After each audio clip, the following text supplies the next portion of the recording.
Delhi high court की justice स्वर्णकांता Sharma ने आबकारी नीति मामले की सुनवाई से खुद को अलग कर लिया है। इसके बाद अरविंद केजरीवाल ने कहा है कि सत्य की जीत हुई और गांधी जी के सत्याग्रह की उन्होंने एक बार फिर से याद दिला दी।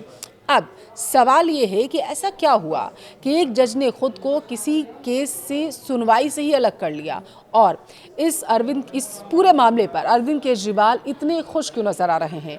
क्या जस्टिस स्वर्णकांत शर्मा की तरफ से इस पर कोई बयान इसके बाद सामने आया है? चलिए जरा इसे विस्तार से समझते हैं। लास्ट तक वीडियो को जरूर देखिएगा।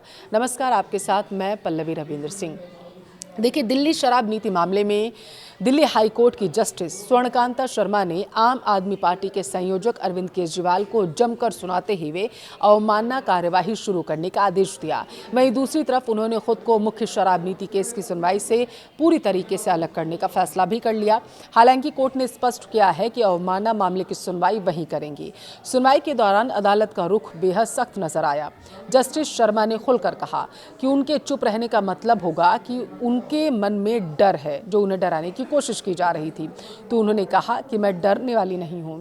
देखिए, कोर्ट ने कहा है कि न्यायपालिका और जज को लेकर की गई टिप्पणियां फेयर क्रिटिसिज्म नहीं मानी जा सकती। अदालत ने संकेत दिया है कि सार्वजनिक मंचों पर न्यायपालिका की गरिमा को ठेस पहुंचाने वाली टिप्पणियां गंभीर हैं।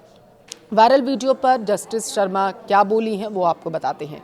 दरअसल आप नेताओं की ओर से प्रसारित अपने एक विवादित वीडियो के बारे में जस्टिस शर्मा ने कहा है कि पूरा वीडियो लगभग 6 मिनट 50 सेकंड का था और जो अरविंद केजरीवाल थे उन्होंने उसे एडिट किया। उस वीडियो को एडिट करने के बाद उन्होंने उसमें सिर्फ 56 सेकंड का एक क्लिप निकाला और उसे सोशल मीडिया पर वायरल कर दिया। तोड़ मरोड़ कर पेश कर दिया गया, ये उनकी तरफ से आरोप लगाया गया।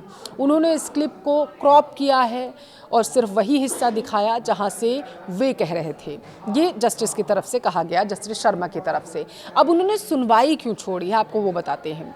दिल्ली हाईकोर्ट के जस्टिस स्वर्णकांता शर्मा ने गुरुवार को कहा कि क्योंकि उन्होंने अरविंद केजरीवाल, मनीष सिसोदिया, संजय सिंह, सौरभ भारद्वाज समेत कई आप नेताओं के खिलाफ अवमानना की कार्रवाई शुरू कर दी है, तो इसलिए न्यायिक अनुशासन के तहत इस मामले को किसी दूसरे बेंच को सौंप देना चाहिए, यही उचित होगा। हालांकि अदालत ने यह भी साफ किया है कि इसे केजरीवाल की रिक्यूजल यानी कि जज को हटाने की मांग को स्वीकार करना नहीं माना जाए, ये ध्यान रखिएगा।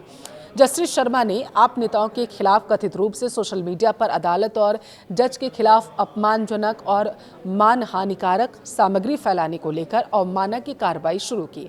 अदालत ने कहा कि डिजिटल प्लेटफॉर्म के जरिए न्यायपालिका के खिलाफ समानांतर नैरेटिव तैयार करने की कोशिश की गई।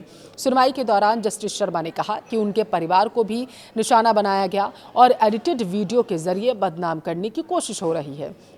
इससे पहले अरविंद केजरीवाल ने जस्टिस स्वर्णकांत शर्मा से मामले की सुनवाई से अलग होने की मांग की थी। अगर आपको याद हो, जब उनकी तरफ से वीडियो जारी किया गया था, केजरीवाल ने बताया जा रहा था कि आरोप लगाया था कि उन्हें अदालत से निष्पक्ष सुनवाई की उम्मीद अब नहीं रह गई है।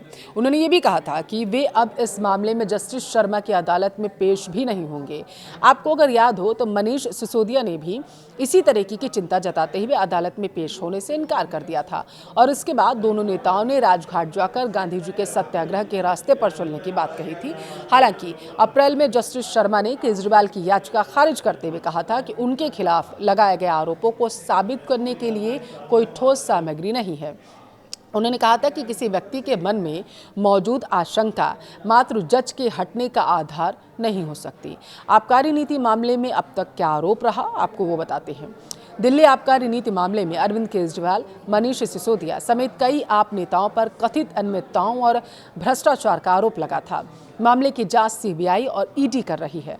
आरोप है कि नई आबकारी नीति के जरिए कुछ कारोबारियों को फायदा पहुंचाया गया, जबकि आम आदमी पार्टी लगातार इन आरोपों को राजनीतिक साजिश बताती आ रही है।